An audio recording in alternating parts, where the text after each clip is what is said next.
व्याख्यामुद्रां करसरसिजैः पुस्तकं शङ्खचक्रे बिभ्रद्भिन्नस्फटिकरुचिरे पुण्डरीके निषण्ण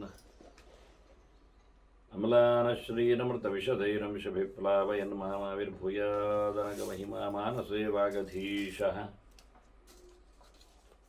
नमस्ते प्राणेश प्रणतविभवायावनिमगाः नमः स्वामिन् रामप्रियतमा नमन् गुरुगुण नमस्तुभ्यं भीमप्रबलतमकृष्णेष्टभगवन् नमः श्रीमन्मध्वप्रदिश सुदर्शन्नो जय जय श्रीगुरुभ्यो नमः नारायणं सुरगुरुं जगदेकनाथं भक्तप्रियं सकललोकनमस्कृतं च त्रैगुण्यवर्जितमजं विभुमाद्यमीशं वन्दे भुवग्रम् अमरासुरसिद्धवन्द्यं नारायणं नमस्कृत्य नरं चैव नरोत्तमं देवीं सरस्वतीं व्यासं ततो जयमुदीरये ವೇದವ್ಯಾಸರ ಮಹಾಭಾರತದ ಚಿಂತಕರಿಗೆ ವಂದನೆಗಳು. ಶಾಂತಿ ಪರ್ವದ 485ನೆಯ ಪ್ರವಚನ.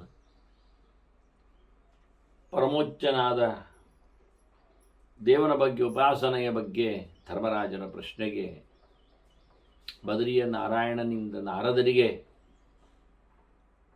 ತಿಳಿಸಲ್ಪಟ್ಟ ಸಂಗತಿಗಳ ಬಗ್ಗೆ ಭೀಷ್ಮರು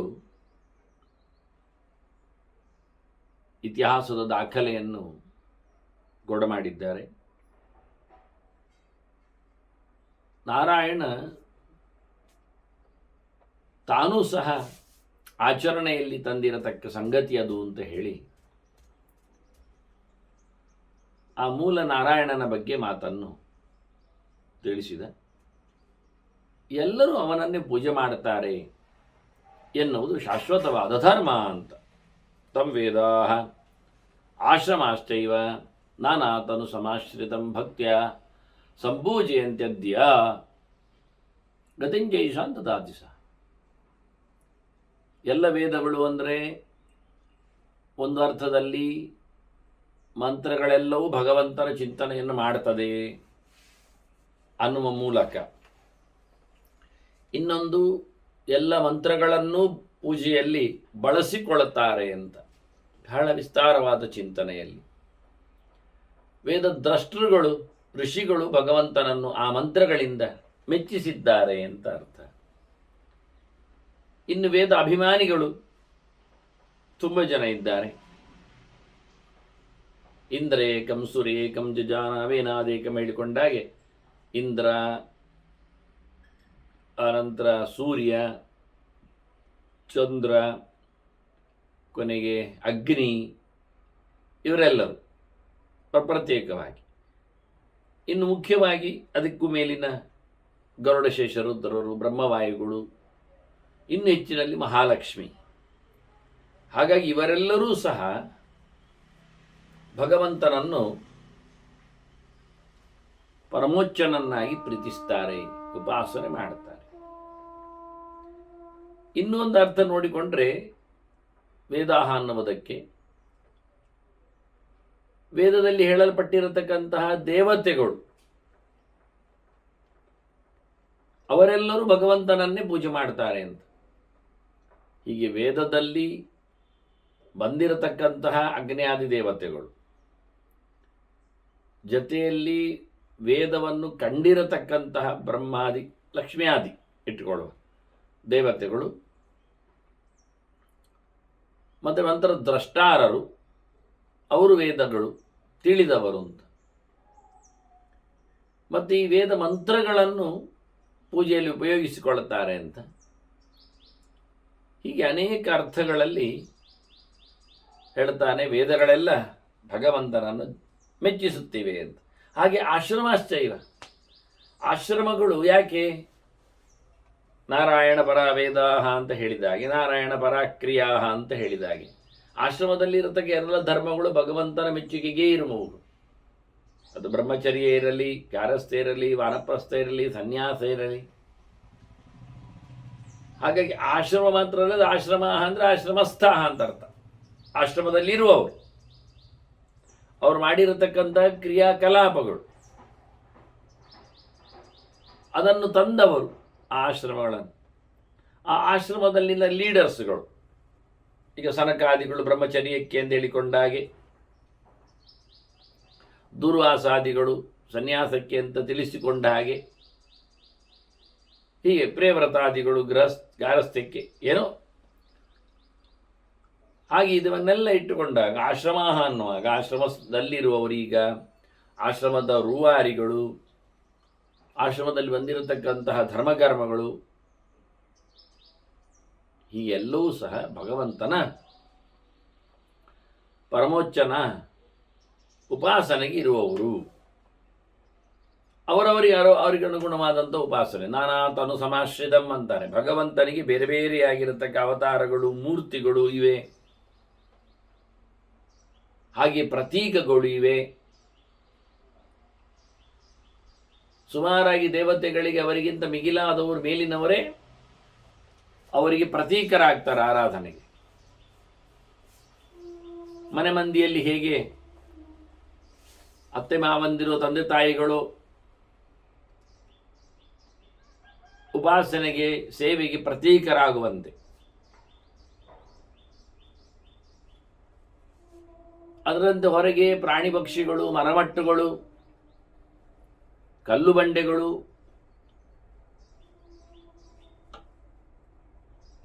ನದಿ ಮುಂತಾದವುಗಳೆಲ್ಲ ಪ್ರತೀಕಗಳಾಗ್ತವೆ.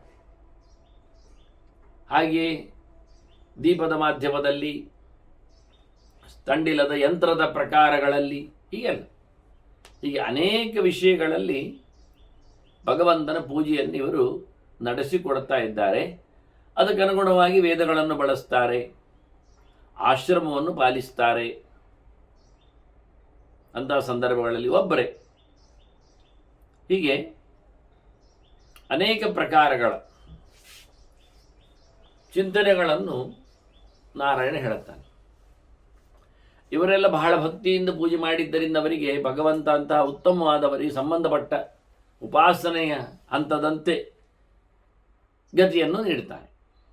ಏತದದ್ ಭಾವಿತಾ ಲೋಕೆ ಏಕಾಂತಿತ್ವಂ ಸಮಾಸ್ಥಿತಾ ಏತದ್ ಅಭ್ಯಧಿಗಂ ತೇಷಾಂ ಯತ್ತೇತಂ ಪ್ರವಿಶಂತಿ. ಭಗವಂತನ ಮೇಲಿನ ಪರಮೋಚ್ಚವಾದಂತಹ ಭಕ್ತಿಯಿಂದ ಅವರು ಎಲ್ಲವನ್ನು ತೊರೆದು ಬಂದವರಾಗಿದ್ದಾರೆ. ದೇವರೊಬ್ಬನೇ ಪ್ರಧಾನನಿದ್ದಾನೆ, ಅವನೊಬ್ಬನನ್ನೇ ಪಡೆಯಬೇಕೆನ್ನ ನೆಲೆಯಲ್ಲಿ ಅವರು ತತ್ಪರರಿದ್ದಾರೆ. ಹೀಗಾಗಿ ಭಗವಂತನ ಸರ್ವೋತ್ತಮತ್ವವನ್ನು, ಅವನಿಗಿಂತ ಮಿಗಿಲಾದ ಸಂಗತಿ ಇಲ್ಲ ಅಂತ ಹೇಳಿಕೊಳ್ಳುವ ಮೂಲಕ ಎಲ್ಲಕ್ಕಿಂತ ಅಭ್ಯಧಿಕನಾಗಿ ದೇವರನ್ನು ಗಟ್ಟಿ ಮಾಡಿಕೊಂಡಿದ್ದಾರೆ. ಹೀಗಾಗಿ ಅವರು ಮತ್ತೆ ಬ್ರಹ್ಮವಿದ ಪ್ರೋತಿ ಪರಮ ಹೇಳಿದಾಗೆ ಭಗವಂತನನ್ನೇ ಪ್ರವೇಶ ಮಾಡ್ತಾರೆ. ಹೀಗೆ ಅವನ ಪಾರಮ್ಯದ ಬಗ್ಗೆ ನಾರಾಯಣ ಹೇಳಿ ತಿಳಿಸಿದಾಗ ನಾರದರು ಹೇಳುತ್ತಾರೆ, ನಾನು ಹಾಗೆ ಉಪಾಸನೆ ಮಾಡುತ್ತೇನೆ,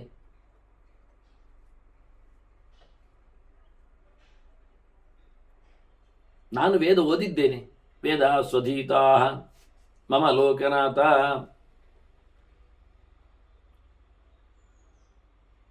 ನಾನು ವೇದ ಮಾತ್ರ ಓದಿದ್ದಲ್ಲ, ಸುಮ್ಮನೆ ಅಧ್ಯಯನ ಮಾಡ್ತಾ ಕೂತಿಲ್ಲ, ಮತ್ತೆ ತಪಸ್ಸು ಮಾಡಿದ್ದೇನೆ. ತಪ್ತಂ ತಪೋ ನಾನೃತಂ ಉಕ್ತಪೂರ್ವಂ. ತಪಸ್ಸು ಖಾಲಿ ಏಕಾಂತದಲ್ಲಿ ದೇವರ ಚಿಂತನೆ ಮಾತ್ರ ಅಲ್ಲ, ಲೋಕದಲ್ಲಿ ಇದ್ದುಕೊಂಡು ಬಹಳ ದೊಡ್ಡ ಮಟ್ಟಿನ ಇನ್ನೊಂದು ರೀತಿಯ ವಾಂಗ್ಮಯ ತಪಸ್ಸು ಮಾಡಿದ್ದೇನೆ. ನಾನು ಇವತ್ತಿನವರೆಗೆ ಯಾರಿಗೂ ಸುಳ್ಳು ಹೇಳಲಿಲ್ಲ. ಪೂಜಾಂ ಗುರುಣಾಂ ಸತತಂ ಕರೋಮಿ. ನನಗಿಂತ ಮಿಗಿಲಾದವರ ವಿಶೇಷವಾದ ಸೇವೆಯನ್ನು, ಪೂಜೆಯನ್ನು ನಾನು ಯಾವತ್ತೂ ಮಾಡ್ತೇನೆ. ದೊಡ್ಡವರನ್ನು ಯಾವತ್ತೂ ಸಹ ನಾನು ಅವಹೇಳನೆ ಮಾಡಲಿಲ್ಲ. ಪರಸಿಗುಹ್ಯಂ ನದು ಭಿನ್ನ ಪೂರ್ವಂ. ನಾನು ಯಾರಿಗೂ ಹಿಡಿಸಿ ಹಾಕಲಿಲ್ಲ. ಯಾರದ್ದು ಗುಟ್ಟನ್ನು ನಾನು ಬಹಿರಂಗಪಡಿಸಲಿಕ್ಕೆಲ್ಲ ಹೋಗಲಿಲ್ಲ. ಇನ್ನೊಬ್ಬರ ವಿಷಯದ ಬಗ್ಗೆ ನಾನು ಎಂದೂ ಸಹ ಭೇದವನ್ನು, ಅವರಲ್ಲಿ ವೈರವನ್ನು ಮಾಡಲಿಕ್ಕೆ ನಾನು ಯಾವುದೇ ರೀತಿಯಾದ ಕೆಲಸಗಳನ್ನು ನಡೆಸಲಿಲ್ಲ. ಇದರಿಂದ ಸಾಮಾಜಿಕವಾಗಿ ನಾರದರ ಮೌಲ್ಯ ಅಂದರೆ ಒಂದು ತತ್ವ, ಸಾಮಾಜಿಕವಾಗಿ ಯಾರನ್ನು ಸಹ ಯಾವುದೇ ರೀತಿಯಿಂದ ಒಬ್ಬರಿಗೊಬ್ಬರಿಗೆ ವಿಷಯಗಳನ್ನು ಬಿರ್ಕುವ ಚೆಲ್ಲುವ ಕೆಲಸ ಮಾಡಬಾರದು. ತಿಳಿಸದೆ ಹೇಳದೆ, ಆದೇಶ ಇಲ್ಲದೆ ಅಪ್ಪಣೆ ಪಡೆಯದೆ. ಇದು ಒಂದು ಸಾಮಾಜಿಕವಾದಂತಹ ಸ್ವಚ್ಛತೆಯ ಮುಖ. ಇಲ್ಲಾದರೆ ಸರ್ವತ್ರ ರಾಡಿ ಆಗ್ತದೆ. ಇನ್ನು ಮನೆಯಲ್ಲಿನ ಅದರ ಹಾಗೆ ಸಂಬಂಧಿಗಳಲ್ಲಿನ ಬೆಳವಣಿಗೆಯಲ್ಲಿ ಗುರುಸೇವೆ, ದೊಡ್ಡವರೆಲ್ಲರ ಮೇಲೆ ತಲೆ ಬಗ್ಗಿಸುವಂಥದ್ದಾಗಲಿ, ಪ್ರದಕ್ಷಿಣೆ ಬರುವುದಾಗಲಿ, ಅವರಿಗೆ ಕೈ ಮುಗಿಯುವುದಾಗಲಿ, ವಿನಯದ ಜೊತೆಯಲ್ಲಿ ಅವರಲ್ಲಿ ವಿಶೇಷವಾದ ಸಂಪರ್ಕವನ್ನು ಸಾಧಿಸುವುದಾಗಲಿ,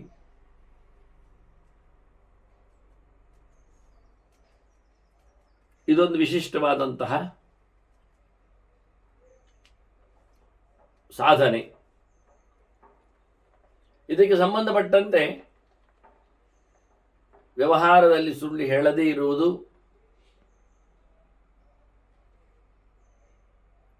ಒಳ್ಳೆ ರೀತಿಯಾದಂತಹ ಸಾಧನೆಗಳನ್ನು, ತಪಸ್ಸನ್ನು ಶಾರೀರಿಕವಾಗಿಯೂ ನಡೆಸಿಕೊಡುವಂಥದ್ದು ಮತ್ತು ನಿರಂತರವಾದ ಅಧ್ಯಯನ.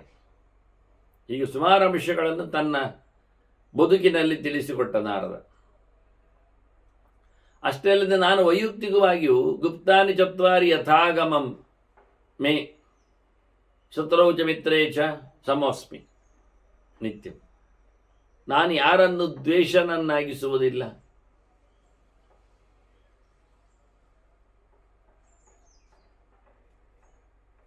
ನಾನು ಯಾರನ್ನು ದ್ವೇಷಿಸುವುದೂ ಇಲ್ಲ. ನನಗೆ ಶತ್ರು ಅಂತ ಇಲ್ಲ, ಮಿತ್ರ ಅಂತ ಇಲ್ಲ. ನಾನು ಸಮಭಾವದಲ್ಲಿರುವವ. ಹಾಗೊಂದು ನನ್ನ ಕ್ರಮ. ನನ್ನನ್ನೇ ನಾನು ನೋಡಿಕೊಳ್ತೇನೆ. ಯಾಕೆಂದರೆ ನಾನು ಬೇಕಾಬಿಟ್ಟಿಯಾಗಿ ನನ್ನನ್ನು ಬಿಟ್ಟುಕೊಡಲಿಲ್ಲ, ತಿನ್ನಲಿಕ್ಕಾಗಲಿ ತಿರುಗಲಿಕ್ಕಾಗಲಿ. ಹಾಗಾಗಿ ನನ್ನದು ಕೈಬಾಯಿ ಶುದ್ಧ. ಅದರೊಟ್ಟಿಗೆ ಕಾಲು ಸಹ. ಹಾಗೆಯೇ ನನ್ನ ಗುಹ್ಯೇಂದ್ರಿಯವು ಬೇಕಾಬಿಟ್ಟಿಯಾಗಿ ಕಾಮನೆಗಳಿಗೆ, ಕೋಪಗಳಿಗೆ, ಬೈಕೆಗಳಿಗೆ, ಭೋಗಗಳಿಗೆ ನಾನು ನನ್ನ ಇಂದ್ರಿಯಗಳನ್ನು ಬಿಟ್ಟುಕೊಟ್ಟಿಲ್ಲ, ಜಯಿಸಿಕೊಂಡಿದ್ದೇನೆ. ತಂಚಾದಿದೇವಂ ಸತತಂ ಪ್ರಪನ್ನ. ಮತ್ತು ನೀನು ಹೇಳಿದಂತೆ ಬಹಳ ದೊಡ್ಡ ದೇವರು, ಸರ್ವೋತ್ತಮನಾದವ, ಅಲ್ಲಿಂದಲೇ ಎಲ್ಲವೂ ಸೃಷ್ಟಿಯನ್ನು ಪಡೆದಿದೆ ಅಂತ ನೀನು ಹೇಳಿದೆ. ಆ ನಾರಾಯಣನನ್ನು ಯಾವತ್ತೂ ನಾನು ಕರಿತಾನೇ ಇರ್ತೇನೆ, ನಾರಾಯಣ ನಾರಾಯಣ ಅಂತ ಹೇಳ್ತಾ. ಏಕಾಂತ ಭಾವೇನ ವೃಣೋಮಿ ಅಜಸ್ರಂ. ನನಗೆ ಪರಿಪೂರ್ಣವಾದ ಭಕ್ತಿ ಭಗವಂತನಲ್ಲಿ. ನಾನು ಯಾವಾಗಲೂ ಅವನನ್ನೇ ಕರೆಯುವುದು, ಪ್ರೀತಿಯಿಂದಲೇ, ತಿಳಿದೆ.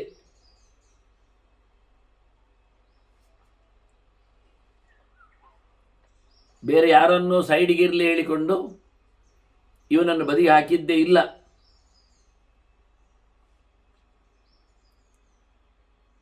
ಹಾಗಾಗಿ ನಾನು ಏಬಿರ್ ವಿಶೇಷಿ ಪರಿಶುದ್ಧ ಸತ್ವ. ನಾನು ನೆಟ್ಟಗಿದ್ದೇನೆ, ಚೆನ್ನಾಗಿದ್ದೇನೆ, ಶುದ್ಧನಿದ್ದೇನೆ. ದೇವರ ಎಚ್ಚರವನ್ನು ಮಾಡ್ತಾ ನಾನಿರುತ್ತೇನೆ. ಆದರೆ ನನಗೆ ಯಾಕೋ ನೀವು ಹೇಳುವಂಥ ಸಂಗತಿಗಳು ಕಾಣ್ತಾ ಇಲ್ಲ. ಕಸ್ಮಾನ್ನ ಪಶ್ಯೇಯಂ ಅನಂತಂ ಈಶಂ. ಆ ಅನಂತ ರೂಪನಾದ ಭಗವಂತನನ್ನು, ಜಗತ್ಸ್ವಾಮಿಯನ್ನು, ಎಲ್ಲಕ್ಕೂ ಕಾರಣಾದವನ್ನು ನಾನು ಯಾಕೆ ಕಾಣ್ತಾ ಇಲ್ಲ? ನನಗೆ ಯಾಕೆ ಅವನು ಕಾಣಿಸುವುದಿಲ್ಲ?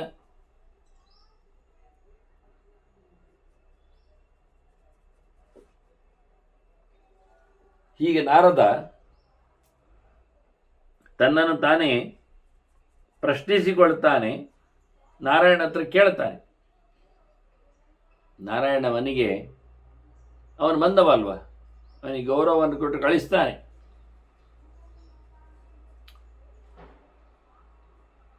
ನಾರದರು ಅವನಿಗೆ ನಮಸ್ಸಿ ಹೊರಡ್ತಾರೆ.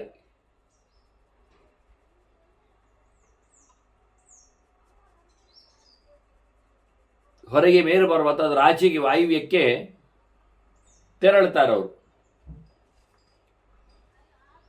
ಅದು ಕ್ಷೀರ ಸಮುದ್ರದ ನೆಲವೀಡು. ಕ್ಷೀರೋದದೇರ್ಯೋತ್ತರತಃ ಹಿ ದ್ವೀಪ ಶ್ವೇತ, ಅದರಲ್ಲಿರತಕ್ಕಂಥ ಶ್ವೇತದ್ವೀಪ. ನಾಮನಾ ಪ್ರಥಿತಃ ವಿಶಾಲ, ಹಾಗೊಂದು ಪ್ರಸಿದ್ಧಿ, ಬಹಳ ವಿಶಾಲವಾದಂತಹ ದ್ವೀಪ ಅದು. ಅದಿಲ್ಲಿಂದ ಮೇರೋಹು ಸಹಸ್ರೈ ಸೈ ಯೋಜನಾನಾಂ ದ್ವಾತ್ರಿಂಶತಃ ಅರ್ಧಂ, 32 ಮತ್ತೆ ಅರ್ಧ, ಒಟ್ಟು 49, 48, 32 ಅದರ ಅರ್ಧ 16, ಒಟ್ಟು ಸೇರಿದ್ರೆ 48 ಲಕ್ಷ ಯೋಜನೆ ಇಲ್ಲಿಂದ. ಅದು 1000 ಶಬ್ದ ಲಕ್ಷವನ್ನು ಹೇಳ್ತದೆ ಅಂತ ಸಂಖ್ಯೆ ಕ್ರಮ ಅದು. ಹೀಗೆ ಮೇರು ಪರ್ವತ ಸೇರಿ 49 ಆಗ್ತದೆ. ಮತ್ತು ಎಲ್ಲ ಆದಾಗ 50. ಅದರಾಚೆಗಿಲ್ಲ 50 ಲಕ್ಷ ಯೋಜನ ದೂರದಲ್ಲಿರುವ ಶ್ವೇತದ್ವೀಪವನ್ನು ಕಂಡ ನಾರದ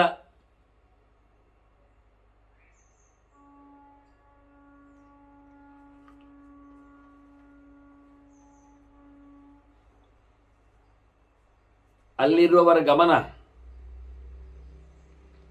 ನಾರದರು ಅಲ್ಲಿರುವವರ ಬಗ್ಗೆ ಯೋಚನೆ ಮಾಡಿಕೊಳ್ಳುತ್ತಾನೆ. ಶ್ವೇತಾಹ ಪುಮಾಂಸ, ಎಲ್ಲ ಬಿಳಿಯವರು, ಕಪ್ಪು ಚುಕ್ಕಿ ಇಲ್ಲ. ಗತ ಸರ್ವ ಪಾಪ, ಒಂದು ಚೂರು ಅವರಲ್ಲಿ ತಪ್ಪಿಲ್ಲ.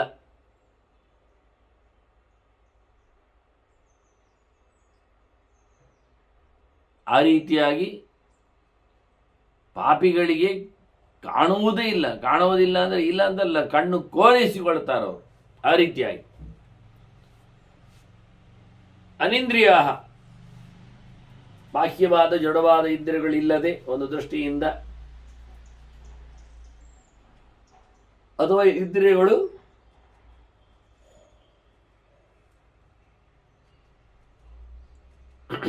ಜೀವನ ಪಾರ್ವತ್ಯಕ್ಕೆ ಒಳಗಾಗದೇ ಇರುವವರುಗಳೇ ಅಲ್ಲ. ಯೋಚನೆಯಿಂದಲೇ ಇಂದ್ರಿಯಗಳ ಜೊತೆಯಲ್ಲಿ ಬದುಕುವವರು.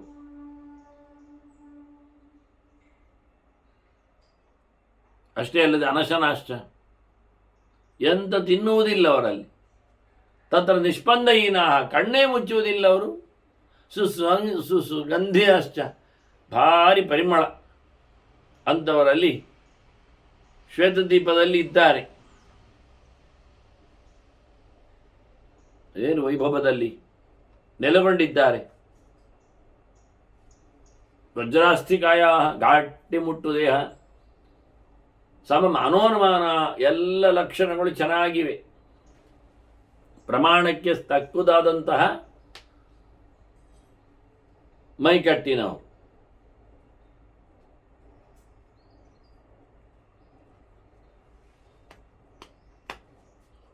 ದಿವ್ಯ ಅವಯವ ರೂಪ, ಬಹಳ ಪ್ರಕಾರದ ಒಳ್ಳೆಯ ಅಂಗಾಂಗಗಳನ್ನು ಪಡೆದಿದ್ದಾರೆ. ಶುಭ ಸಾರೋಪೇತ, ಗಟ್ಟಿ ಮುಟ್ಟಿದ್ದಾರೆ. ಒಳ್ಳೆ ಚಂದವಾದಂತಹ ವಿಶೇಷವಾದ ಆಹಾರಗಳಿಂದಲೂ ಮೆರೆದಿದ್ದಾರೆ. ಛತ್ರಾಕೃತಿ ಶೀರ್ಷ, ಅವರ ತಲೆ ಮೇಲೆ ಫ್ಲ್ಯಾಟ್ ಇಲ್ಲ, ಉರುಟು ಹೀಗೆ ಡೂಮಿನಾಗೆ. ಆ ಕೊಡೆಯಂತೆ. ಮೇಘೋಗ ನಿನಾದ, ಸ್ವರ ಗಂಭೀರವಾಗಿದೆ. ಮತ್ತೆ ಸಮಚತುರ ಮುಷ್ಕಾಹ, ಯೋಗ್ಯವಾದ 4 ಇಂಚುಳ್ಳ ವೃಷಣವನ್ನು, ಬೀಜವನ್ನು ಸಮವಾಗಿ, ಒಂದರ ಒಂದು ಬಗೆ ಇನ್ನೊಂದರ ಇನ್ನೊಂದು ಬಗೆ ಇಲ್ಲ, ವಿಷಮ ಅಲ್ಲ, ಸಮವಾದ ಏಕಪ್ರಕಾರವಾದ ಒಂದೇ ಪ್ರಕಾರದಲ್ಲಿರುವ ಲಕ್ಷಣದಿಂದ ಕೂಡಿದವರಿದ್ದಾರೆ. ರಾಜೀವ ಛದವಾದ, ಅಂಗೈ ಅಂಗ ಅಲ್ಗೋಲೆಲ್ಲ ಕಮಲದಂತೆ ನಸುಗೆಂಪಾಗಿದೆ. ಮತ್ತೊಂದು ಸ್ಪೆಷಲ್ ಲಕ್ಷಣ ಹೇಳ್ತಾರೆ ಶ್ವೇತದ್ವೀಪದ ನಿವಾಸಿಗಳದ್ದು, ಬಿಳಿಯಾಗಿ ಕಾಣುವರದ್ದು. ಅವರು ನಗ್ತಾರೆ, ನಗುವಾಗ ಮೋರೆಯಲ್ಲಿ ಮಂದಹಾಸದಲ್ಲಿ ಹಲ್ಲುಗಳು ಕಾಣುತ್ತೆ. ಅವರು ಎಷ್ಟು ಹಲ್ಲುಗಳಿದ್ದವು ಅದನ್ನೆಲ್ಲ ಹೇಳ್ತಾರೆ. ಅದನ್ನು ಹೇಳುವಾಗಲೇ ಇಲ್ಲಿ ರಚನೆಯನ್ನು ಬೇರೆ ಮೀಟರಲ್ಲಿ ಕೊಟ್ಟಿದ್ದಾರೆ.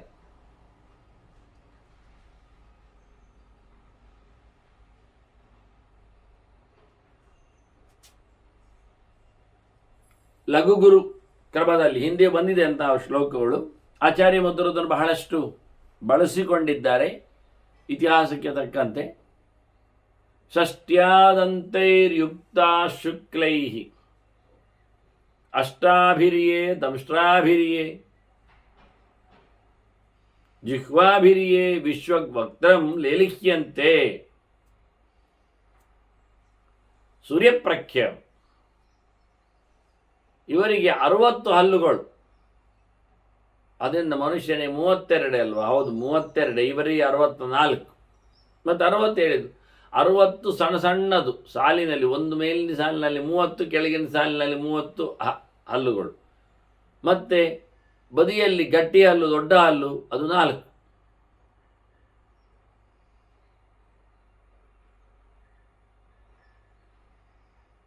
ಹೀಗೆ ವಿಶೇಷವಾದಂತಹ ಪ್ರತಿಯೊಬ್ಬರೂ ಮೇಲೆ 2 ಕೆಳಗೆ 2 ದೊಡ್ಡ ಹಲ್ಲುಗಳನ್ನು ಪಡೆದು ನಾವು ಅದನ್ನು ದವಡೆ ಹಲ್ಲು ಅಂತೇವೆ. ಇದು ಹೊರಗೆ ಕಾಣುವಾಗಿ ಉಂಟು ಅವರದ್ದು ದಂಷ್ಟ್ರಾ. ಹಾಗಾಗಿ 4 ಅಲ್ಲ 8, ಒಬ್ಬೊಬ್ಬರಲ್ಲಿ 8. ಹಾಗಾಗಿ ಒಟ್ಟು ಮೇಲೆ 4 ಕೆಳಗೆ 4 ಒಟ್ಟು 8. ಹಾಗಾಗಿ ಮೇಲಿನಲ್ಲಿ ಷಷ್ಟ್ಯಾದಂತೈರ್ಯುಕ್ತ ಶುಕ್ಲೈ ಅಷ್ಟಾಭಿರಿ ಒಟ್ಟು 68 ಹಲ್ಲುಗಳಿಂದ. ಅಷ್ಟೇ ಇಲ್ಲ, ನಾಲಿಗೆ ಉದ್ದ ಬರತ್ತು, ಬಾಯಿ ಪೂರ ಅದನ್ನು ನೆಕ್ಕುವಷ್ಟು ದೊಡ್ಡದು ಅಂತ. ಸುತ್ತಮುತ್ತಲು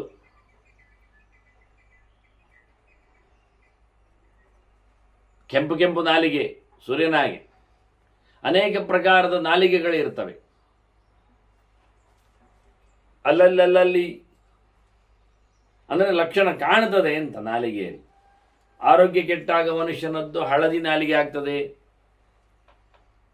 ನಿಜವಾಗಿರಬೇಕಾದ್ದು ಪಿಂಕ್ ಕಲರಲ್ಲಿ. ರೆಡ್ ಕಲರ್ ಬಂದರೂ ತಪ್ಪೆ, ಬ್ಲೂ ಬಂದರೂ ತಪ್ಪೆ, ಕಪ್ಪಾದರೂ ತಪ್ಪೆ, ಡಾಟ್ ಡಾಟ್ಸ್ ಬಿದ್ದರೂ ತಪ್ಪೆ, ಮತ್ತೆ ಒಂಥರ ದೊರಗಿನ ಹಾಗೆ ಬಂದರೂ ತಪ್ಪೆ ನಾಲಿಗೆ. ಹೀಗೆ ಬಹಳ ಸುಂದರವಾದಂತಹ ನಾಲಿಗೆಯಿಂದ ಶೋಭಿಸ್ತಾ ಇದ್ದಾರೆ ಅವರು. ದೇವಂ ಭಕ್ತಿಯ ವಿಶ್ವೋತ್ಪತ್ಯವ್ಯಯಂ ಯಸ್ಮಾ ಸರ್ವೇ ಸೂತಾಃ. ಇಡೀ ಜಗತ್ತು ಯಾರಿಂದ ಹೊರಹೊಮ್ಮಿದೆ ಅಂತ ಭಗವಂತನ ಬಹಳ ಪ್ರೀತಿಯಿಂದ ಆರಾಧನೆ ಮಾಡ್ತಾ ಇದ್ದಾರೆ. ನಿರಂತರವಾದ ಆರಾಧನೆ. ಮುಂದೆ ಇವತ್ತಿನವರೆಗೆ ಗೊತ್ತಿಲ್ಲ ಆಗಿತ್ತು, ಈಗ ಗೊತ್ತಾಗಿದೆ ಅಲ್ಲ ಮುಕ್ತರು ಹೇಗಿರ್ತಾರೆ ಅಂತ.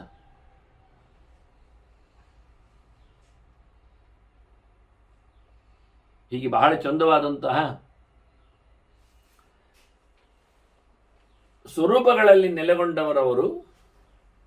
ವೇದಾಃ ಧರ್ಮಾಃ ಮುನಯಃ ಶಾಂತಾಃ ದೇವಾಃ ಸರ್ವೇ ತಸ್ಯ ವಿಸರ್ಗ.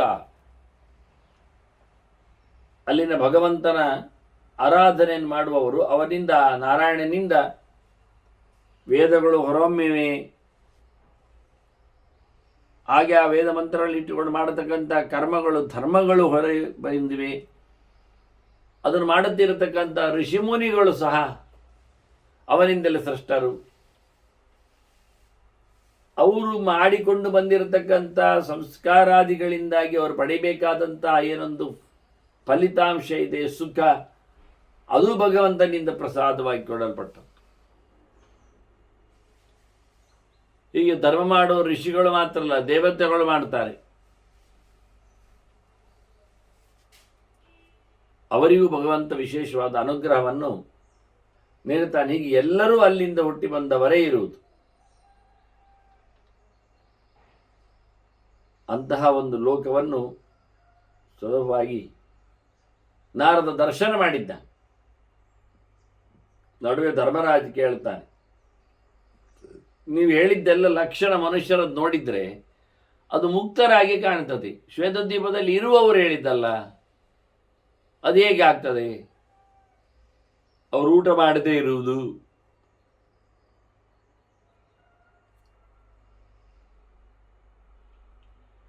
ಪ್ರಧಾನವಾದ ವಿಷಯ.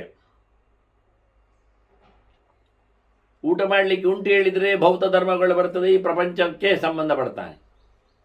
ಊಟ ಮಾಡದೆ ಇರುವುದು ಅಂದ ತಕ್ಷಣ ನಾವು ಸಿಕ್ಕಿಬೀಳ್ತೇವೆ, ಅದೆಂಥದ್ದು ಎಲ್ಲಿರುವುದು ಅಂತ. ಅದು ನಿಧಾನಕ್ಕೆ ಹಾರಿ ಹೋಗ್ತದ? ಹೊರಡುವಲ್ಲಿಗೆ ತೆರಳಿದಾಗ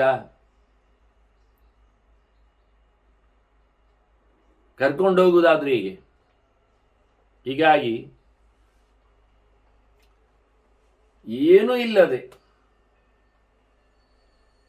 ಇಂದ್ರಿಯಾದಿಗಳ ಬಾಹ್ಯವಾದಂತಹ ವ್ಯವಸ್ಥೆಗಳು ಇಲ್ಲದೆ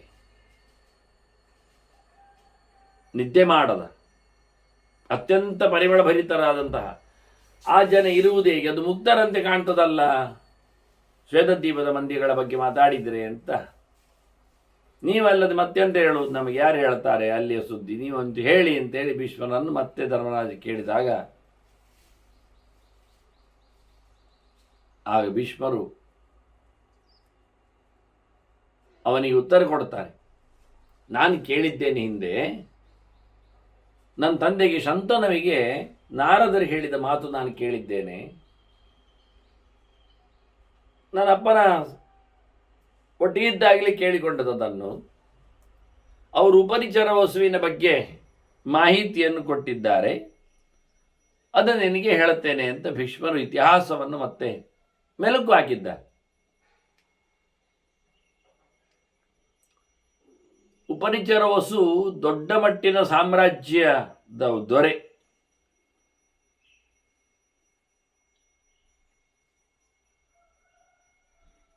ಆ ಕಾಲದಲ್ಲಿ ಅನೇಕ ಕರ್ಮ ಚಿಂತನೆಗಳಿಗೆಲ್ಲ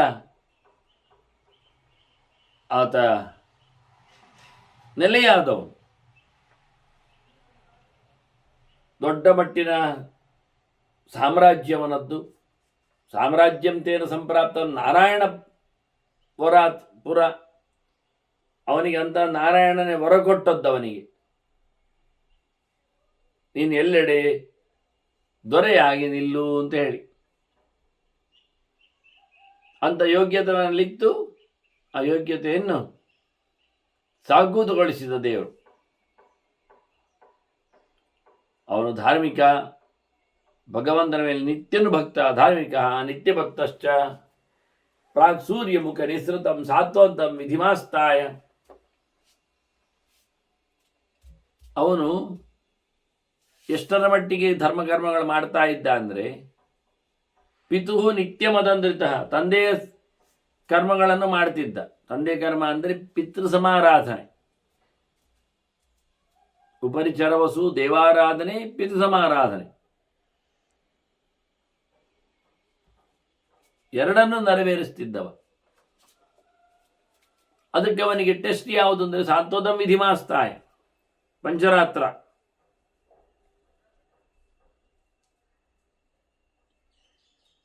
ಪಂಚಮರಾತ್ರದ ಮುಖ್ಯವಾದಿ ಭಗವಂತನ ಕೈಂಕರ್ಯಗಳನ್ನು ಹೇಳ ಹೊರಟ ಬಹಳ ದೊಡ್ಡದಾದ ಕೃತಿ. ಪೂಜೆ ಪುನಸ್ಕಾರಗಳಿಗೆ ಪ್ರಯೋಗ ಪುಸ್ತಕ ಏನು ನೆಲೆಯೇ. ಬೇಕಾದಷ್ಟು ಚಿಂತನೆಗಳು ಹಿಂದೆ ಬಂದಾಗ ಪ್ರಮೇಯಗಳು ಇವೆ ಎಲ್ಲ ತತ್ವಗಳ ಬಗ್ಗೆ ಹೇಳುವಾಗ. ಅಂತಹ ದೊಡ್ಡದಾದ ಪಂಚರಾತ್ರ ಸಂಹಿತೆಯ ಹಿನ್ನೆಲೆಯಲ್ಲಿ ಅದನ್ನು ಗಟ್ಟಿ ಮಾಡಿಕೊಂಡು ತತ್ ಪ್ರಯೋಗ ಪ್ರಕಾರದಲ್ಲಿ ದೇವಾರಾಧನೆಯನ್ನು, ಪಿತೃಸಮಾರಾಧನೆಯನ್ನು ಉಪರಿಚರ ವಸು ಮಾಡ್ತಿದ್ದ. ಅವನಿಗೆ ಆದ್ದರಿಂದಾಗಿ ಭಗವಂತನ ಮೇಲಿನ ಭಕ್ತಿಯಿಂದಾಗಿ ನಾರಾಯಣವನಿಗೆ ಈ ಅಖಂಡ ಸಾಮ್ರಾಜ್ಯವನ್ನು, ದೊರೆತನವನ್ನು ನೀಡಿತು. ಸಾತ್ವತಂ ವಿಧಿಮಾಸ್ತಾಯ ಪ್ರಾಗ್ ಸೂರ್ಯಮುಖ ನಿಸೃತಂ. ಸಾತ್ವತಂ ಸಾತ್ವದ ಸಂಹಿತೆ ಪಂಚರಾತ್ರದ ಒಂದು ಮುಖ, ಅನೇಕ ಸಂಹಿತೆಗಳಿವೆ ಅದರಲ್ಲಿ. ಅದು ಸೂರ್ಯ ಹೇಳಿದ ಸಂಹಿತೆಯನ್ನು, ಸೂರ್ಯ ಸಂಹಿತೆ ಹೇಳಿ, ಆತ್ಮ ಸಂಹಿತೆ, ಶ್ರೀಕೃಷ್ಣ ಸಂಹಿತೆ, ಪುಷ್ಕರ ಸಂಹಿತೆ, ಐರುಧ್ಯ ಸಂಹಿತೆಯಲ್ಲಿದ್ದಾಗೆ ಇದು ಸವಿತ್ರ ಸಂಹಿತೆ. ಸೂರ್ಯ ಸಂಹಿತೋಕ್ತ ಪ್ರಕಾರದಲ್ಲಿ ಪೂಜೆಯ ಮಾಸ ದೈವೇಶಂ, ದೇವರನ್ನು ಆರಾಧನೆ ಮಾಡ್ತಿದ್ದ, ಸರ್ವೋತ್ತಮನಾದ ಭಗವಂತನನ್ನು, ಎಲ್ಲರ ದೊರೆಯನ್ನು, ಸ್ವಾಮಿಯನ್ನು ಪೂಜೆ ಮಾಡ್ತಿದ್ದ.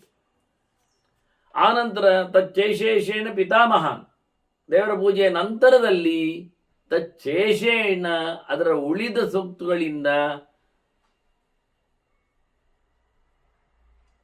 ತನ್ನ ಹಿರಿಯರನ್ನು, ಅಂದರೆ ಪಿತೃ ಕರ್ಮ ದೇವಕರ್ಮದ ಬಳಿಕ ಅಂತ ಗೊತ್ತಾಯಿತು. ಅದಕ್ಕಿಂತ ಮೊದಲು ಮಾಡುವುದಲ್ಲ. ಬೆಳಿಗ್ಗೆ ಎದ್ದ ತಕ್ಷಣವೇ ಹೋಗಿ ಶ್ರಾದ್ದ ಪಿಂಡ ಕರ್ಮನ್ನೆಲ್ಲ ನಡೆಸುವುದಲ್ಲ. ದೇವಾರಾಧನೆಗಳಾಗಬೇಕು ಚಂದ ಮಾಡಿ. ಅದು ಮಾಡಿದ ನಂತರ ಅದರ ಉಳಿದ ವಸ್ತುಗಳಿಂದ ನಾವು ಮಾಡುವಂಥದ್ದು. ಹಾಗಾಗಿ ಪಿತೃಕರ್ಮಕ್ಕೆ ಅಪರಾಹ್ನ ಬರಲಿಕ್ಕೆ ಶುರುವಾಗ್ತದೆ. ಅವಾಗಿ ಮಾಡ್ತಿದ್ದ. ಮತ್ತೆ ಪಿತೃಶೇಷೇನ ವಿಪ್ರಾಂಶ್ಚ, ಆನಂತರ ಜ್ಞಾನಿಗಳನ್ನು, ತಿಳಿದವರನ್ನು, ಬ್ರಾಹ್ಮಣರನ್ನು ಉಣಬಡಿಸಿದ್ದ. ಅದು ಪಿತೃಕರ್ಮದಲ್ಲಿ ಉಳಿಸಿಕೊಂಡಿದ್ದ ಅನ್ನದಲ್ಲಿ. ಹಾಗೆ ಒಂದೊಂದು ಕ್ರಮ, ದೇವರಿಗೆ ಪೂಜೆ ಮಾಡಲಿಕ್ಕೆ ಒಂದು, ಅದಕ್ಕೆ ಬಗೆ ಬಗೆಯ ದೇವತೆಗಳು ಯಾವುದುಕೊಳ್ಳಿಕ್ಕೆ ಅಗ್ನಿಯಲ್ಲಿ, ಮತ್ತೆ ಹಾಗೆ ಪಿತೃಕರ್ಮದಲ್ಲಿ ಬರಲಿಕ್ಕೆ, ಅದರಂತೆ ಅದನ್ನು ಉಳಿದ ಸಂಗತಿಗಳಿಂದ ಬಂದವರಿಗೆ ಊಟ. ಅದು ಆದ ನಂತರ ಸಮೀಪಜ್ಯ ಆಶ್ರಿತಾಂಶ ಸಹ, ಮತ್ತೆ ತನ್ನನ್ನು ಯಾರೆಲ್ಲ ನಂಬಿ ಬಂದಿದ್ದಾರೆ, ಭೃತ್ಯವರ್ಗದವರು, ಮನೆ ಮಂದಿಗಳು, ಸಂಬಂಧಿಗಳು, ಬಾಂಧವರು, ಕುಟುಂಬದವರು ಅಂತ ಹೇಳಿಕೊಂಡು ಅವರಿಗೆಲ್ಲ ಊಟ ಮಾಡಲಿಕ್ಕುಂಟು, ಅವರಿಗೆಲ್ಲ ಹಂಚಲಿಕ್ಕುಂಟು, ಅವರಿಗೆಲ್ಲ ಕೊಡ್ಲಿಕ್ಕುಂಟು, ಅವರನ್ನೆಲ್ಲ ಗೌರವಿಸ್ಲಿಕ್ಕುಂಟು, ಅವರನ್ನೆಲ್ಲ ಮಾತಾಡಿಸ್ಲಿಕ್ಕುಂಟು. ಅದೆಲ್ಲ ಆದ ಬಳಿಕ ಶೇಷಾನ್ನ ಬುಕ್, ಮತ್ತೆ ಅವ ತಿನ್ನುವುದು. ನೋಡಿ, ಒಬ್ಬ ಮನುಷ್ಯ ಪ್ರತಿನಿತ್ಯ ಅಡುಗೆಯನ್ನು ಸ್ವೀಕರಿಸಬೇಕು, ತಿನ್ನಬೇಕು ಅಂದಾಗ ಅವನ ಮೊದಲು ಯಾರೆಲ್ಲ ತಿನ್ನಲಿಕ್ಕೆ ಉಂಟು ಅಂತ. ಇದನ್ನು ಆಚಾರ್ಯರು ಭೃತ್ಯಾತಿಥಿ ಪುರಸ್ಸರ ಅಂತ, ಭೃತ್ಯರಿಗೆ ಕೊಡುವ ಮೊದಲು, ಭೃತ್ಯರಿಗೆ ನೀನು ತಿನ್ನುವ ಮೊದಲು ಕೊಡು, ಅದಕ್ಕೂ ಮೊದಲು ಅತಿಥಿಗಳಿಗೆ ಕೊಡು, ಅದಕ್ಕೂ ಮೊದಲು ಪಿತೃಗಳಿಗೆ, ಅದಕ್ಕೂ ಮೊದಲು ಪಿತೃಗಳಿಗೆ ಅನ್ನೋಕ್ಕಿಂತ ಮೊದಲು ಅತಿಥಿಗಳು ಬಂದಾಗ ಇಬ್ಬರು ಬರ್ತಾರೆ, ಬ್ರಾಹ್ಮಣರು ಅಥವಾ ಬ್ರಾಹ್ಮಣೇತರರು, ವ್ಯಾಪಾರಿಗಳು, ಇವರೆಲ್ಲರನ್ನು.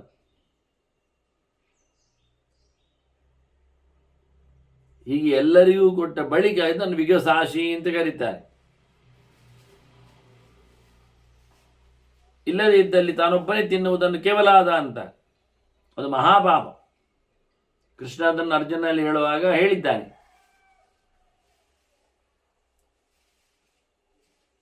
ಯಾರು ದೇವರಿಗೋಸ್ಕರ ಅಲ್ಲದೆ ತನಗೋಸ್ಕರ ಮಾಡಿ ತಿಂತಾನೋ, ಏ ಪಚಂತ್ಯಾತ್ಮ ಕಾರಣಾತ್, ಅವನು ಉಪಯೋಗ ಇಲ್ಲದವ ಅಂತ. ಹಾಗಾಗಿ ಪರಿಚರ ವಸ್ತುವಿನ ಕಥೆ ಹೇಳಲಿಕ್ಕೆ ಕಾರಣ, ಅವನು ಎಷ್ಟೋ ಜನರನ್ನು ಹಚ್ಚಿಕೊಂಡಿದ್ದಾನೆ ಅಂತ. ತನ್ನ ಭೋಗಕ್ಕಿಂತ ಮೊದಲು ಯಾರನ್ನೆಲ್ಲ ನಿತ್ಯದಲ್ಲಿ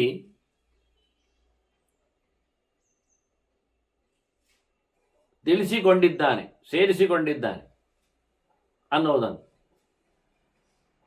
ಹೀಗೆ ಶೇಷಾನ್ನದ ಸೇವೆಯಿಂದವ ಅವನ ಆಹಾರ ಶುದ್ಧವು ಸತ್ವಶುದ್ಧಿ ಇರುವ ಹಾಗೆ ಸತ್ವಗುಣಗುದಾದಂತಹ ಮಾತು ಕೃತಿ ಬರಲಿಕ್ಕೋಸ್ಕರ ಇರುವುದರಿಂದ ಅವನು ನಿರಂತರವಾಗಿ ಸತ್ಯಪರನಾಗಿದ್ದ, ಸತ್ಯಪರಃ, ಹಾಗೆಯೇ ಸರ್ವಭೂತೇಶು ಅಹಿಂಸಕ.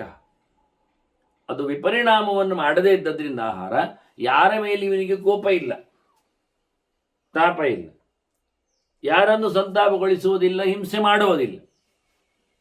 ಈ ಪ್ರಕಾರವಾಗಿ ಶಾಸ್ತ್ರನಿಷ್ಠೆಯಲ್ಲಿ ಕೃತಿ ನಡೆಸುವವನಾಗಿ ಮೆರೆದಿದ್ದ ಅಂತ ಅವರ ಬಗ್ಗೆ ಹೇಳಿದರು. ಬಹಳ ದೊಡ್ಡ ಮಟ್ಟಿನ ಭಕ್ತ, ನಾರಾಯಣನದ್ದು ಭಾರಿ ಹೆಚ್ಚಿನ ಅವನಲ್ಲಿನ ಭಕ್ತಿಯನ್ನು ನೋಡಿ ಇಂದ್ರನೇ ತನ್ನ ಸಿಂಹಾಸನವನ್ನು ಅವನಿಗೆ ಬಿಟ್ಟುಕೊಟ್ಟಿತ್ತು. ತನ್ನ ಜೊತೆಯಲ್ಲಿ ಅವನನ್ನು ಸಹ ಕುಳ್ಳಿರಿಸಿಕೊಳ್ತಿದ್ದ. ಏಕ ಶಯ್ಯಾಸನ ಬರಹ ಅಂತ ಹೇಳು. ಏಕ ಶಯ್ಯಾಸನಂ ಶಕ್ರ ದತ್ತವಾನ್. ಅವನಿಗೆ ಭಗವಂತನ ಭಕ್ತ ಅಂತೇಳಿ ಮೆಚ್ಚುಗೆ ತೋರಿಸಿ ಸ್ವರ್ಗದಲ್ಲಿ ಇಂದ್ರ ಸಿಂಹಾಸನವನ್ನೇ ಅವನಿಗೆ ಏರುವಂತೆ ಮಾಡಿದ್ದ. ಅವನು ಇನ್ನಷ್ಟು ಅದ್ಭುತವಾದಂತಹ ಚಿಂತಕವ, ತನ್ನನ್ನೇ ದೇವರಿಗೆ ಸಮರ್ಪಿಸಿಕೊಂಡವ. ಇನ್ನು ತನ ಕೊಟ್ಟ ಸಿಂಹಾಸನ ಅದು ದೇವರದ್ದು ಅಂತ ಹೇಳದಿರ್ತಾನೆ. ಅದು ಕೂತವ ತಾನು ಅಂತ ಇಲ್ಲಿ ಹೇಳಿಯಾನ. ಅದನ್ನ ಆತ್ಮ ರಾಜ್ಯಂ ಧನಂಚೈವ ಕಳತ್ರಂ ಆನಂದತ ಏತದ್ ಭಗವತೆ ಸರ್ವಂ ಇತಿ ತತ್ ಪ್ರೇಷಿತಂ ಸತ್. ಇದು ದೇವರು ನನಗೆ ಕೊಟ್ಟು ಕಳಿಸಿತ್ತು ಅಂತ ಹೇಳಿಕೊಳ್ಳುವ ಹಾಗೆ ದೊಡ್ಡದಾದ ಸಾಮ್ರಾಜ್ಯದಲ್ಲಿಯೂ ತಾನು ಕುಳಿತರದು ತನ್ನದಲ್ಲ, ಅಷ್ಟು ಬಗೆಯ ಆಯುಧಗಳನ್ನು ಹೊತ್ತು ನಿಂತರು, ವಾಹನಗಳ ವೈಭವ ಇದ್ದರು, ಮನೆ ಮಂದಿ ಮಕ್ಕಳು ಮಡದಿಯರೆಲ್ಲ ಇದ್ದರು. ಇದೆಲ್ಲ ದೇವರದ್ದೇ ಸೊತ್ತು. ಎಲ್ಲವನ್ನು ಭಗವಂತನಿಗೆ ಸಮರ್ಪಿಸಿಕೊಳ್ಳುವ ಮೂಲಕ ಇಷ್ಟಂದತ್ತಂ ಜಪ್ತಂ ಪೂರ್ತಂ ಯಚ್ಚಾತ್ಮನ ಪ್ರಿಯಂ ದಾರಾನ್ ಸುತಾನ್ ಪ್ರಿಯಾನ್ ಪ್ರಾಣಾನ್ ಯತ್ ಪರಸ್ಮೈ ನಿವೇದೇತ್ ಅಂತ ಜಯಂತಿಯರು ಹೇಳಿದ ಹಾಗೆ ಎಲ್ಲವನ್ನು ಭಗವಂತನಿಗೆ ಸಮರ್ಪಿಸಿಕೊಳ್ಳವ ಈತ ಯಾವತ್ತೂ ದೇವರು ಕೊಟ್ಟದ್ದು ಅಂತ ಯೋಚನೆ ಮಾಡಿಕೊಳ್ಳುವವ. ಅವನು ನನಗೆ ಕಳಿಸಿದ್ದು ನನಗಾಗಿ, ತನ್ನ ಸೇವೆಗಾಗಿ ಅಂತ ತಿಳಿದವ ಪರಿಚರ ವಸ್ತು. ಅವನು ಏನು ಮಾಡ್ತಾ ಇದ್ರು ಮತ್ತೆ ಕಾಮ್ಯ ನೈಮಿತ್ತಿಕ ಚಕ್ರೆ ಅನೇಕ ವೇದೋಕ್ತ ಕರ್ಮಗಳನ್ನು ಪಾರ್ಚರಾತ್ರ ಆಗಮಕ್ಕೆ ಅನುಗುಣವಾಗಿ ಯಜ್ಞ ಯಾಗಾದಿಗಳನ್ನೆಲ್ಲ ಮಾಡ್ತಾನೆ, ನಿರಂತರ ಮಾಡ್ತಾನೆ ಇದ್ದಾನೆ. ಬಯಸಿ ಮಾಡ್ತಾನೆ, ನಿಮಿತ್ತ ಬಂದಾಗ ಮಾಡ್ತಾ ಇದ್ದಾನೆ. ಅದರಲ್ಲಿ ಹೆಚ್ಚಾಗಿ ಪಂಚರಾತ್ರವನ್ನು ತಿಳಿದವರಿಗೆ ಹೆಚ್ಚು ಪ್ರಾಶಸ್ತ್ಯ. ಪಂಚರಾತ್ರ ವಿಧಾಹ ಮುಖ್ಯ. ಭುಂಜತೆ ವಾಗ್ರಭೋಜನಂ, ಮೊದಲೂಟವರಿಗೆ ಶುದ್ಧವಾದ ಭಗವದೆಚ್ಚರವನ್ನು ಪಂಚರಾತ್ರ ಅಂದ್ರೆ ಹಾಗೆ ಪಂಚಾತ್ರ ರಮಂತೆ ಅಂತ ಭಗವಂತನ ಪಂಚರೂಪಗಳಿಗೆ ಹೆಚ್ಚು ಒತ್ತಲ್ಲಿ, ಮತ್ತೆ ಪಂಚವಿಧವಾದ ಚಿಂತನೆಗಳಲ್ಲಿವೆ. ಕ್ರಿಯಾಪಾದ, ಚರ್ಯಾಪಾದ ಅಂತ ಹೇಳಿಕೊಂಡು, ಅನುಷಂಗಪಾದ ಅಂತ ಹೇಳಿಕೊಂಡು ಭಗವಂತನ ಪೂರ್ವರಂಗ ಪೀಠಿಕೆಯಾಗಿ ಅವನ ಸೃಷ್ಟಿ, ಅವನಿಂದಾದ ಸೃಷ್ಟಿ, ತತ್ವಗಳು ಇವೆಲ್ಲ ಬರುವಂಥದ್ದು. ಅದರಂತೆ ಮುಂದಕ್ಕೆ ಅದನ್ನು ಅಳವಡಿಸಿಕೊಳ್ಳಲು ಬೇಕಾಗಿರತಕ್ಕಂಥ ಪ್ರಾಯೋಗಿಕವಾದ ವಿಮರ್ಶೆಗಳು. ಮುಖ್ಯವಾಗಿ ಬಹಳ ದೊಡ್ಡ ಮಟ್ಟಿನಲ್ಲಿ ಹೇಳುವುದಾದರೆ ದೇವಾಲಯ ನಿರ್ಮಾಣ, ಪ್ರತಿಷ್ಠೆ, ಅದಕ್ಕೆ ಸಂಬಂಧಪಟ್ಟಂತೆ ಉತ್ಸವಾದಿಗಳು, ಹೀಗೆ ದೊಡ್ಡ ಮಟ್ಟಿನಲ್ಲಿ ಚಿಂತನೆಗಳು ಬೆಳೀತವೆ. ಹಾಗಾಗಿ ದೇವರನ್ನು ಪರಿಪೂರ್ಣವಾಗಿ ಚೆನ್ನಾಗಿ ಪ್ರತೀಕಗಳಲ್ಲಿ, ಅದರ ಉಪಾಸನೆ ಮುಖಗಳಲ್ಲಿ ತಿಳಿದವರನ್ನು, ಅದಕ್ಕೆ ದೇವರನ್ನು ಪೂಜೆ ಮಾಡಲಿಕ್ಕೆ ತಿಳ್ಕೊಳ್ಳಿಕ್ಕೆ ಬೇಕಾದ ಮಂತ್ರಗಳು, ತಂತ್ರಗಳು ಇವನ್ನು ಅರಿತುಕೊಂಡವರು. ಹೀಗೆ ಅರಿತುಕೊಂಡವರಿಗೆ ಹೆಚ್ಚು ಪ್ರಾಶಸ್ತ್ಯ ಕೊಟ್ಟವರನ್ನು ಮೊದಲು ಊಟ ಮಾಡಿಸ್ತಿದ್ದ.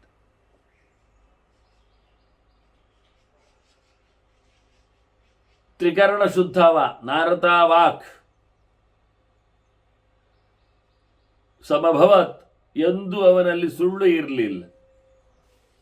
ಮನೋದುಷ್ಟ ನಚಾಭವತ್, ಎಂದೂ ಮನಸ್ಸು ದುಷ್ಟ ಆಗ್ತಿರಲಿಲ್ಲ, ಸಿಟ್ಟಾಗ್ತಿರಲಿಲ್ಲ, ಬಯಕೆಗಳು ಗೂಡಾಗ್ತಿರಲಿಲ್ಲ.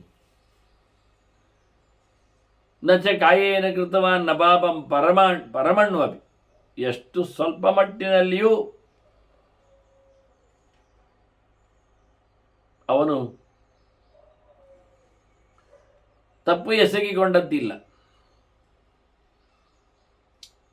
ಮನಸ್ಸು ತಪ್ಪಾದ್ದಿಲ್ಲ, ದೇಹ ತಪ್ಪು ಮಾಡಿದ್ದಿಲ್ಲ. ಹೀಗೆ ತ್ರಿಕರಣಪೂರ್ವಕವಾಗಿ ಶುದ್ಧನಾದವ ಅವನು ಈ ಶಾಸ್ತ್ರಗಳನ್ನು ರಚನೆ ಮಾಡಿದ್ದವರು, ಅವನಿಗೆ ಬೇಕಾದ ಶಾಸ್ತ್ರಗಳು, ಈ ಪಂಚರಾತ್ರಗಳು, ಇದರ ಹಿನ್ನೆಲೆಯಲ್ಲಿ 7 ಋಷಿಗಳು, ಚಿತ್ರ ಶಿಖಂಡಿಗಳು ಅಂತ ಅವರ ಹೆಸರು. ಮರೀಚಿ, ಅತ್ರಿ, ಅಂಗಿರಸ್ಸು, ಪುಲಸ್ತ್ಯ, ಪುಲಹ, ಕ್ರತು, ಅದರೊಟ್ಟಿಗೆ ವಸಿಷ್ಠ,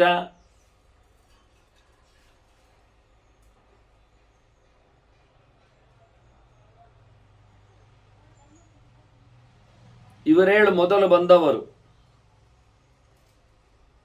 ಮನ್ವಂತರದ ಆದಿಯಲ್ಲಿ. ಯಾವ ಪ್ರಕಾರವಾದಂತಹ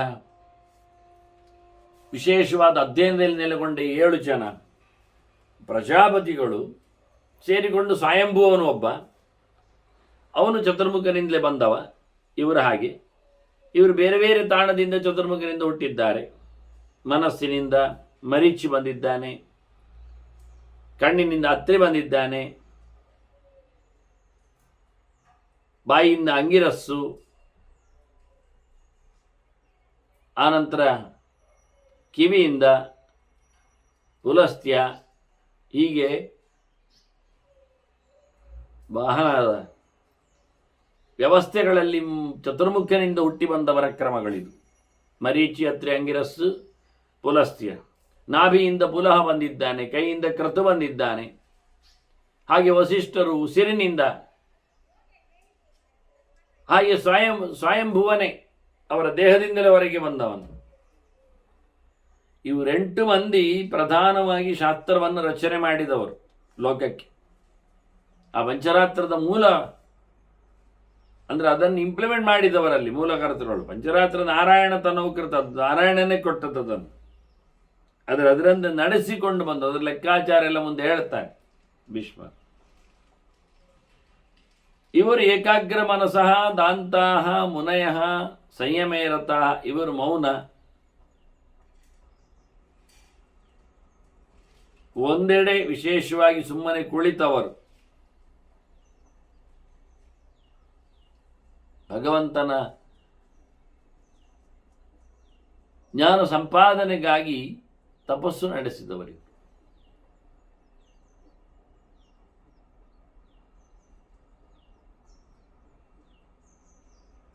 ಬಹಳಷ್ಟು ನಿಗ್ರಹದಿಂದ, ಮೌನ ಅಷ್ಟೇ ಅಲ್ಲದೆ ಇಂದ್ರಿಯಗಳನ್ನು ಹತೋಟಿಯಲ್ಲಿಟ್ಟುಕೊಂಡು ಸತ್ಯಧರ್ಮ ಪರಾಯಣ ಭೂತಭವ್ಯ ಭವಿಷ್ಯಜ್ಞಾ, ನಡೆದಂತೆ ನುಡಿದಂತೆ ನಡೆದಿರುವ ವ್ಯಕ್ತಿಗಳಿವರು. ಸತ್ಯನಾಥ ಧರ್ಮನಾಥ ಭಗವಂತನಲ್ಲಿ ಅತ್ಯಂತ ವಿಶೇಷವಾದ ಒಲುಮೆ ಉಳ್ಳವರು. ಶಾಸ್ತ್ರ ಪ್ರಕಾರವಾಗಿಯೇ ತಮ್ಮನ್ನು ಲೋಕದ ಕಲ್ಯಾಣದ ವಿಷಯದಲ್ಲಿ ಧಾರಕನನ್ನಾಗಿ ತಿಳಿದವರು. ಅಂಥವರು ವಿಶೇಷವಾಗಿ ಮುಂದಿನ ಹಿಂದಿನ ಇವತ್ತಿನ ಎಲ್ಲವನ್ನು ಅರಿತವರಂತೆ ತ್ರಿಕಾಲದರ್ಶಿಗಳಾಗಿ ಏನು ಮಾಡಲಿಕ್ಕೆ ಉಂಟು ಜನರಿಗೆ. ಇದಂ ಶ್ರೇಯ, ಇದಂ ಬ್ರಹ್ಮ, ಇದಂ ಹಿ, ಇದಂ ಹಿತಂ ಅನುತ್ತಮಂ ಲೋಕಾನ್ ಸಂಚಿತ್ಯ ಮನಸ ತದ ಶಾಸ್ತ್ರಂ ಪ್ರಚಕ್ರಿ. ದೇವರು ಇದು ಎನ್ನುವುದನ್ನು ಸ್ಪಷ್ಟಪಡಿಸಲೋಸುಗ ಅದನ್ನು ಪಡೆಯಬೇಕಾಗಿರತಕ್ಕಂಥ ದಾರಿಯ ಯಾವುದು,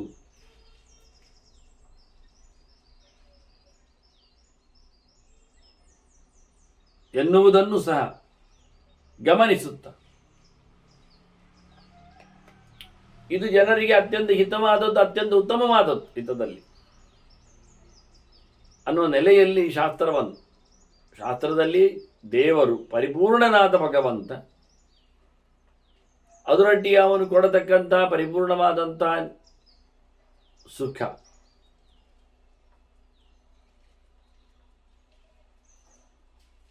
ಅದು ಯಾರ್ಯಾವರಿಗೆ ಯಾರ ನೆಲೆಯಲ್ಲಿ ಅನ್ನೋ ನೆಲೆಯಂತೆ. ಹೀಗೆ ಎಲ್ಲ ಪ್ರಕಾರದ ಲೋಕವನ್ನು ಗಮನಿಸಿ ಅವರು ಶಾಸ್ತ್ರವನ್ನು ಮಾಡಿದ್ದಾರೆ. ಶಾಸ್ತ್ರದಲ್ಲಿ ಎಂಥದು? ಮರ್ಯಾದಾ ವಿವಿಧಾಶ್ಚೈವ ದಿವಿ ಭೂಮೌಚ ಸಂಸ್ಥಿತ. ಎಲ್ಲ ಪ್ರಕಾರದ ಚೌಕಟ್ಟುಗಳು, ಇತಿಮಿತಿಗಳು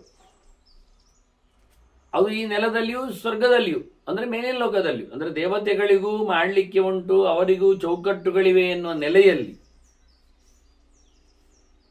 ಆ ಶಾಸ್ತ್ರದಲ್ಲಿ ಅವರು ನಡೆಸಿಕೊಟ್ಟಿದ್ದಾರೆ.